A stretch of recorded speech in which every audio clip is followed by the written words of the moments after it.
I have the pleasure tonight to have with me James from Will. Hi James, how you doing? I'm very well, thank you very much, and thanks for having me. Thanks for accepting this interview. So, here it is. Resident Human, last album of Will from last Friday. It's fresh new. Congratulations for this album, first thing, because I heard it and I really like it. You know, I'm kind of people that loves prog music. I'm not a big fan of. I'm a fan of prog music, but not a huge fan of prog music. I can hear little things of Dream Theater, things like that, but when I heard your album, it reminds me things like Van den Plas. I don't know why. I think all the interview, I heard a different interview of you, and I think most of your interviewers told you something different. Some told about Opeth and things like that. But for me, it was in this,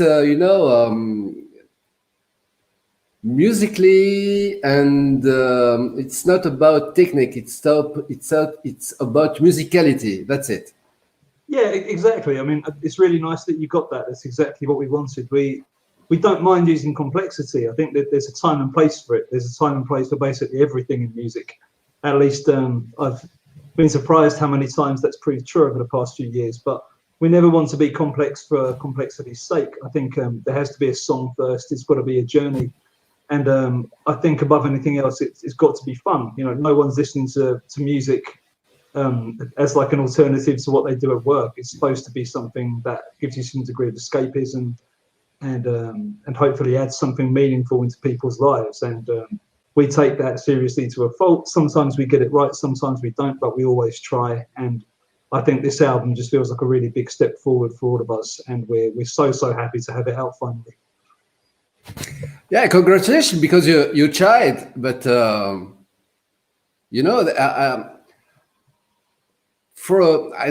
you made EPs before. I think it's your first album, isn't it? Really? It is the second album. We've done 2 EPs and 2 albums. Oh, okay, second album. But there's a kind of maturity in this album, you know, that you can find it in a band that had 10, 20 years, 15 years, but not a band that began really. You met yourself 5 years ago, but there's not, and you had so much changing in the lineup, you know, on this on Will. So it was astonishing, all that maturity in this album. Really, thank you for the kind words. I mean, I guess the only spoiler is that I started writing this kind of music when I was about 16 or 17. And I've been in various bands trying to do this since I was a kid.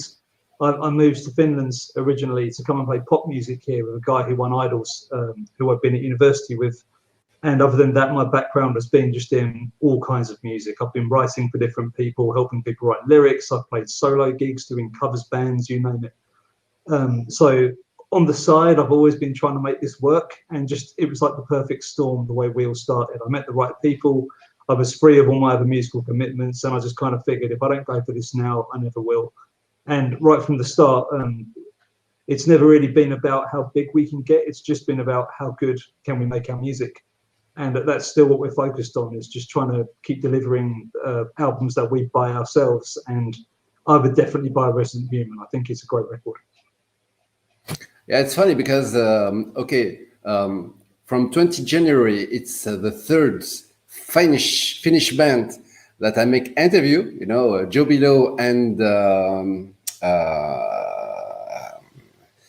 how is it? I forgot the name now of the two metal bands that 2 weeks ago I had it, and now it's your third. It's the third band from Finland, but an Englishman, not in New York, but an Englishman in Helsinki. That's just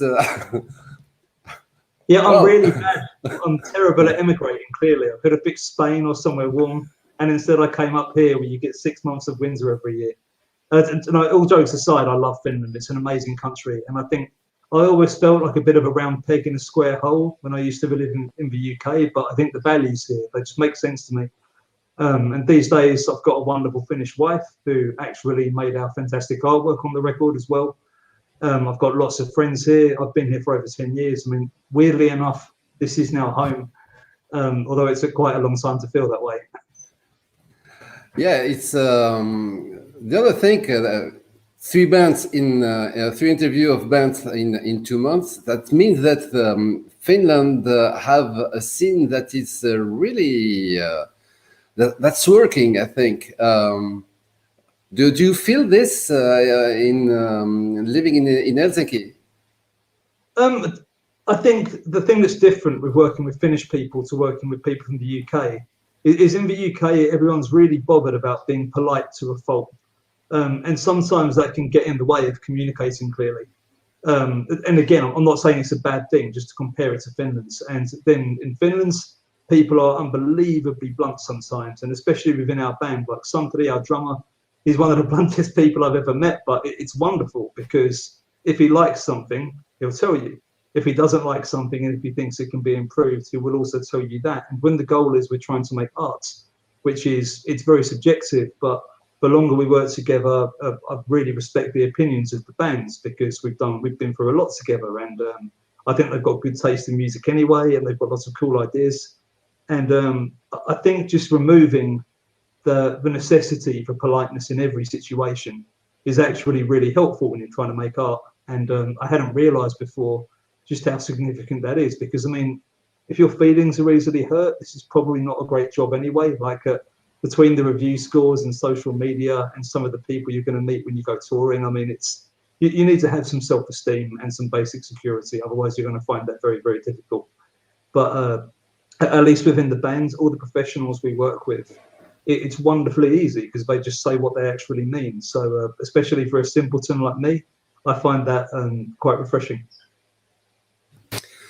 Tell me, James, is it the what?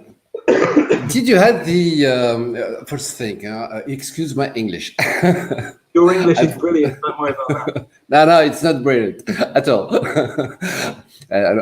When I hear your accent, real UK accent, I have a very bad accent. So the fact is, first question about prog music. Were you in this kind of music from long time ago? Does this music live inside of you? Definitely, yeah. I think back when I was 15 or 16 and I first heard 90s prog, I think I felt a strong pull from that always, right from the start, but never so much from the really technical stuff. Like I think bands which established a really strong sense of mood always spoke to me more. So Porcupine Tree, or going further back like King Crimson. I think they did some really wacky stuff around that time. And not so much when you're talking about the super technical 8-minute guitar solo prog. There's a place for that too, and I actually really enjoy quite a lot of that music these days. That's just not how I got into it. And I think for the similar reasons, electronic music's always spoken to me as well. Stuff like Massive Attack and Infected Mushroom, and just what they can do with manipulating sound, especially Massive Attack, with just creating a sense of time and place, which arguably they're pretty much the best at in the world, at least to my ears. And I wanted to kind of meld all these things together. I'm also a big Radiohead fan. I think they're wonderfully authentic and really sincere. And they've got this really nice balance between this deceptively simple popular songs, but then they'll layer in all this interesting sound design just underneath the hood. And they keep experimenting with instrumentation and timbre. And I think I've just always been interested in anything which breaks the norm and is brave enough to just do something a little bit differently. And I think especially in the genre we're in, the hard part is there's no handbook on how to make this kind of music. And when we made our first, the first EP was songs I'd written 10 years ago, so back when I was still a student. But everything we've done after that, we've had very, very quick turnarounds because we've just wanted to keep things moving. And we keep trying to up our game and try weirder things we haven't done before. And it would be basically impossible for us, I think, to get that right every time with just the way the band works. You know, we have no leftover songs. Every idea we have that we think is worth developing, we develop it, and it's ended up on a release so far. And just to be super clear here, like, I'm not trying to make excuses. I think that is a necessity for making this kind of music, is just to kind of be open to the possibility that we're going to fail 90% of the time. And the 10% of the time we don't, hopefully that will be the stuff that goes on the records and creates this illusion that this is easy or that it just comes out that way. I think most of it is just playing with it, almost in a childlike way, just experimentation and trial and error. And over time, I guess I've got a better understanding of what works in various meters, for example, but I don't think you can ever do a carbon copy of, say, on our album, we've got 3 songs over 10 minutes, and each one has a very different flow from start to finish. It's got a different mood. It's got a different rudiment. That's the kind of basis of the song. And really, I'm just looking for those. I'm trying to find one of those rudiments or harmonic ideas that is interesting enough to me that I want to play with it for 10, 12 minutes and make it into this really big song. But it's a lot of fun to do sometimes. It's also it's very frustrating sometimes, but I guess that's any job. There are good days and bad days. You got this by listening to Epitaph of Queen Crimson. That was that's where you found the sickness. To be honest, I still haven't listened to all of King Crimson. I've been going through it as recently as January this year. I'm trying to make it a point these days where rather than just listening to the music I've loved my whole life, I'm trying to pick bands I've never checked out and just try and improve my understanding. So lately I've been checking out things like Gojira, who I've just never listened to. I love it. They're brilliant. Depeche Mode, I've heard the name. I've never really dug into it. And I'm so far like 4 albums in. And if I was to be really honest, the first album, not really for me, but I think some of the stuff sounds absolutely fantastic. Great band. And I think I really want to just have a broad understanding of just everything that's been done musically, just to kind of figure out who I am and what I want and what I want to say. You know, I was raised with a lot of classical music. My brother's a classical pianist, so I'd wake up and hear him playing Rachmaninoff or Chopin downstairs in our house. And I've got wonderful memories of that music, and some of it's nostalgic because it reminds me of that time. But I just think in an aesthetic sense, Rachmaninoff, for example, is huge, aggressive 10-finger chords. They've got a really distinct flavour to them, but I really, really like. I think that they're harmonically rich, but there's something quite metal about Rachmaninoff. I think Chopin, everything sounds like a dream. It's got this really beautiful, almost impressionistic, meandering melody. And I love the way he'll layer up these really rich, complex kind of harmonic parts, but then put like a 3-note melody in one of the hands. So it's really, really busy, but it's also really simple at the same time. It just perfectly balances out those two worlds. So I'm rambling a bit here, but I'm just trying to get the point across that I'm still trying to listen to everything, and I've got huge gaps in my knowledge like everybody else. I just want to keep growing and getting better. And I guess the only way you do that is you choose it every day. Yeah. So this is the album, we remind it, Resident Human of Will. And I think that I read that this album really, really made you suffer because you nearly hit the wall several times, but you could get out of all this, all the thing. I think even you had how you say it. You maybe you after recording the music, you had the right paper thing. You know, you couldn't find any idea of what you are going to write about lyrics. So yeah, that's absolutely true. I mean, at that point, I'd written lyrics to one song, which was Movement. It had been on our mind for a long time. We wanted to write something about just the online rhetoric and how a singular event that seems to unite people around the common cause, which most people agree is a good thing.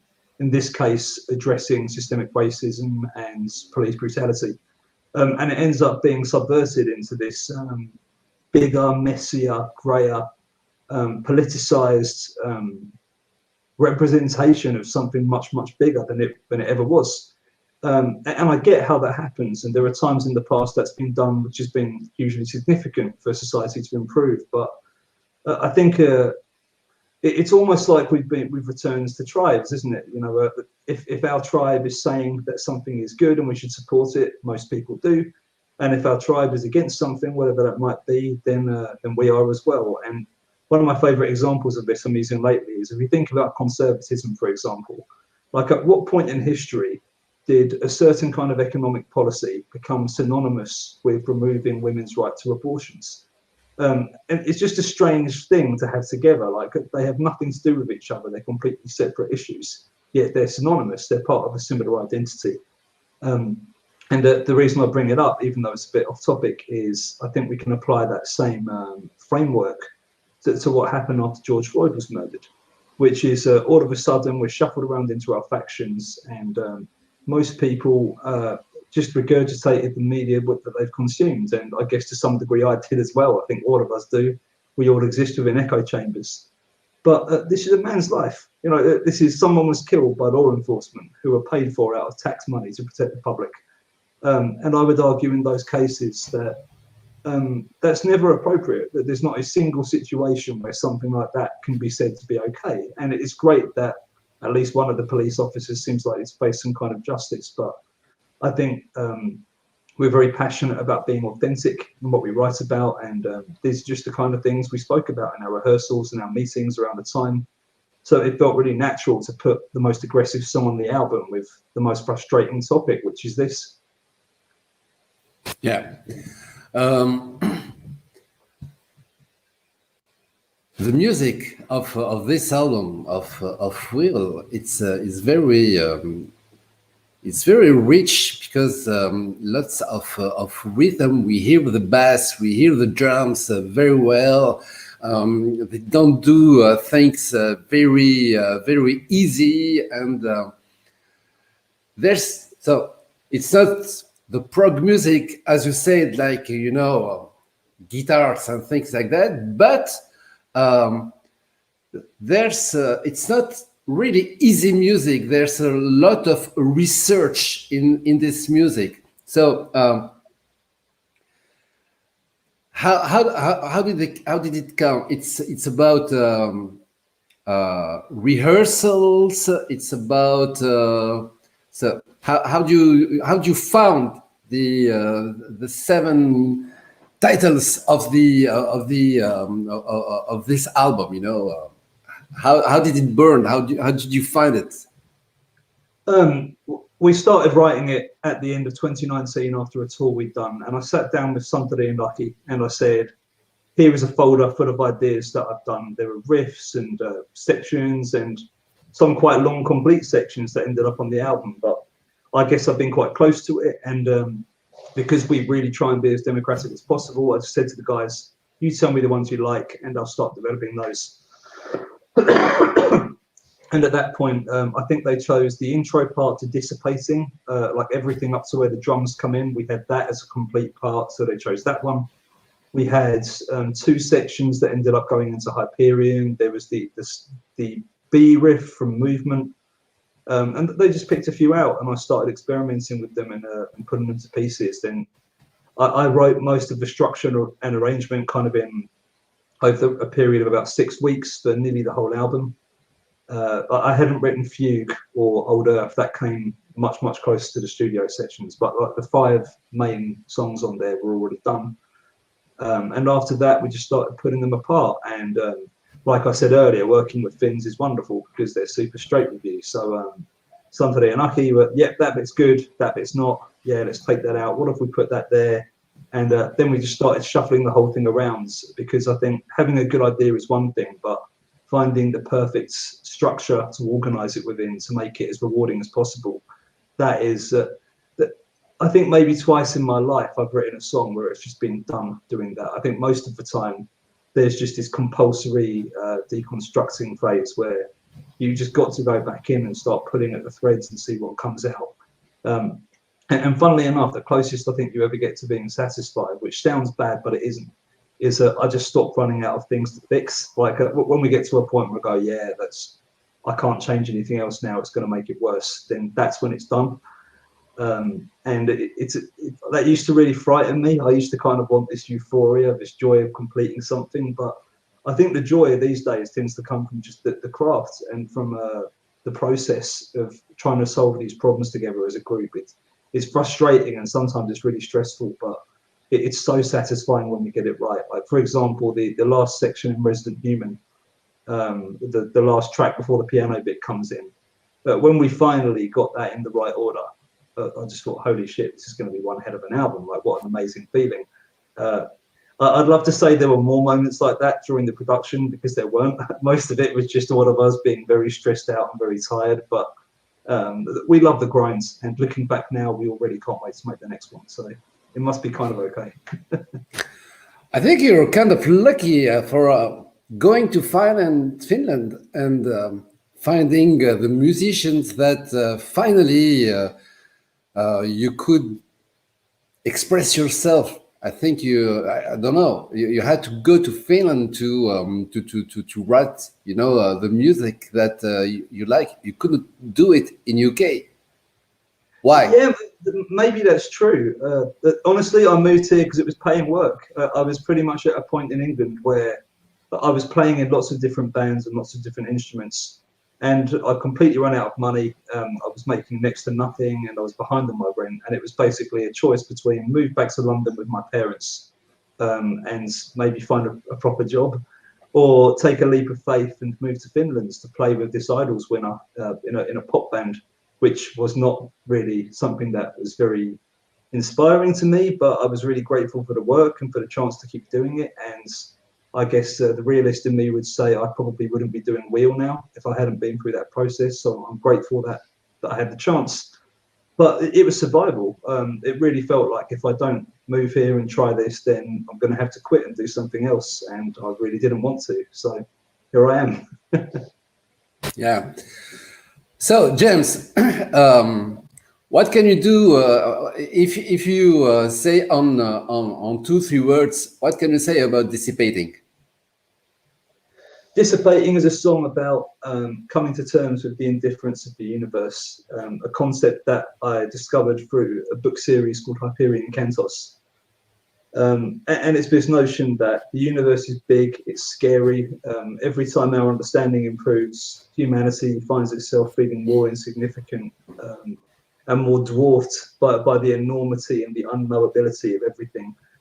And I think it's this notion that once you just let that go and we realize that we are not significant on a cosmic scale, we also owe nothing back to the cosmos. So we are free, we're liberated from any kind of owing on either side. And I think the consequence of that is just purpose, is the fact that we can't control quasars happening hundreds of millions of light years away, but we can affect the choices we make today and tomorrow, and how we treat other people, and the value that we derive from the short lives we have. Like that we always try and project fairness onto life, and that's a good thing. I think it's improved society, but the reality is life is fundamentally unfair. People get sick and die every day of awful things, little wars, and anything good that happens to any of us, even stuff like having a conversation like we are right now when I'm sat in a warm, safe apartment, all of that suddenly starts to take on new meaning. And I think especially last year, living through the pandemic and burning out when I started writing the lyrics, all of this just came together in my own mind. And that was what I was looking at the word, burning out. You had the burning out. Yeah, exactly. And it was rough at the time, but I think I needed to go through that. So I'm not mad about it anymore. Yeah, I was when I said about we couldn't find how to write the lyrics and the right paper, and I was looking for the word burning up, burning out. Yeah. Okay, so what can you say about you spoke about movement? What can you say about Ascent? Ascend is talking about the current phenomenon of trying to articulate complexity using other people's words, and that can be as simple as borrowing a quote online and posting it, or even just posting a whole news article of no consequence on social media. And I was just playing with the idea that I think we are losing something as a species, as a civilization, through communicating this way. Trying to articulate complexity in our own words helps us shore up our own ideas, and maybe we'll learn something and change our idea along the way. And I think there's something really unsatisfying about finding these imperfect fits for how we really feel and then using them to communicate. And it's just talking about, we should push back against that, like all of us should. Like, that's not a future I want, and I imagine I'm not the only person who feels this way, where everything is just borrowed and repurposed and nothing is created. And I've thought about that a lot, you know, because you could say it's the same in arts, that there's a lot of regurgitation, and but there are bands who are passionate about trying to find new things, and there are ones who just want to do something that's very well established very well. And I don't think there's anything wrong with either of those, but just this notion that I think we should explore more as a species, and we should keep asking these harder questions and not just end up with this gentrified sense of bland inclusion that we have online. I don't think anyone really wins in that scenario. Okay, what you say about Hyperion? Hyperion is a song about coming to terms with our mortality and the fallibility of being alive, and the limitations of the life and death experience that we're all going through. And particularly, it was about this idea. I started thinking that everyone I ever talk to is having the same existential crises that I am, yet no one mentions it. It's kind of, it's taboo, or it's considered getting deep. You know, it's always portrayed as some kind of negative to bring it up. And really, we should be standing shoulder to shoulder, staring down oblivion as a team, because it's, no matter what we do, that's where we're going. That's what's going to happen. And I think just like with Dissipating, the outcome and the conclusion is just gratitude that we're here for any of this, that we get to do any of this. And it's all so absurd, but we're still here, we're still breathing. And again, this is me trying to piece my own shit together last year. And I think I do have a newfound appreciation for everything I have as part of the experience of writing the lyrics. I'm so sorry to say, I'm going to have to go very, very soon. Yeah. Okay, rapidly. Fugue. Fugue, that one is about, it's particularly, again, from Hyperion Cantos, about this notion of cold fugue, which is a method of suspended animation where humans can kind of switch off for a while to travel long distances through the stars. And it just started off as a bit of a joke, just thinking how many of us would have chosen that, even if there was a really high risk of it going wrong, if it meant we could avoid being living through this pandemic situation. Okay, Resident Human, the title that gave name to the album. That one is about a concept I learned about in therapy, about assuming the metacognitive state of the observer, which was described to me through the metaphor of the mountain. Just the notion that the weather changes, but the mountain just is. Forests grow, die, people are born, live, love and die, but the mountain just stays the same, never judging, just being present. And it's the antidote to this information age we live in. We're also bombarded by propaganda that we're too angry to listen. We're so exhausted by the news that all of us are diving into comfort food, television, just trying to get through the day. Because I get it. I mean, I'm writing songs like Movement, but I can't live in that all the time. It's just too much. And I think none of us can take on all the pain in the world. It's just undoable. So we're all trying to escape in various ways.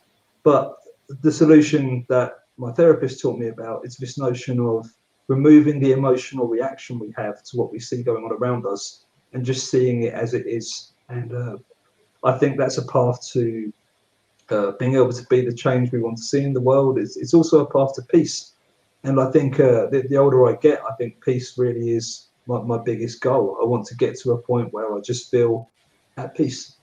Happy, sad, that changes. That's a continuum. But I think peace is something we can reach if we reach for it. Okay, and let's finish with Old Earth. Old Earth is a romantic look to the past, an innocence lost that we can never reclaim, which I think is how everybody seems to feel about the pandemic. I listened to a news article on the way to the studio when we were tracking the bass and drums, and it was a BBC international thing, and they were saying all of us are going through a kind of grief about the world as it was before this happened, because now we know this is possible, and now we know that pretty much the whole world can grind to a halt. We can't unknow that.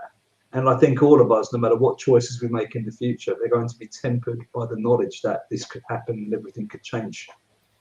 Yeah, so it's more of a mood and a feeling than a specific subjects. Okay. Okay, thank you very much for thank you very much for this band. Thank you very much for this album. Thank you very much for this interview. It was a pleasure to speak with you, James. Okay, and hope to see you on tour, because here it is. There's some dates that are planned. You can find it on the website willband.net. So August, maybe Bristol, Berlin, Leipzig, Gdansk. Hope so. If we hope that this pandemic will go one day, and we come back to did you came to Tunisia one day? Do you know Tunisia? Love to visit Tunisia. I've never been. My brother's been and said it was wonderful. I'd really love to go. I mean, the weather's got to be better, right? That much I'm sure of. Yeah, yeah. It's coming. It's hot today. You know, a lot of sun. So not like in Helsinki or. Yeah, I'm a little bit jealous. Most of the snow is gone, but there are still some quite big piles of it outside, just where it's been stacked up by the construction vehicles. But it's nearly done. It's going to be fine. Hey, Karim, thank you so much for your time, mate, and for your interest. It's been a pleasure. Take care. Thank you. For watching. Thank you for giving us shit. We really, really appreciate it. Keep it real, and thank you. Thank you.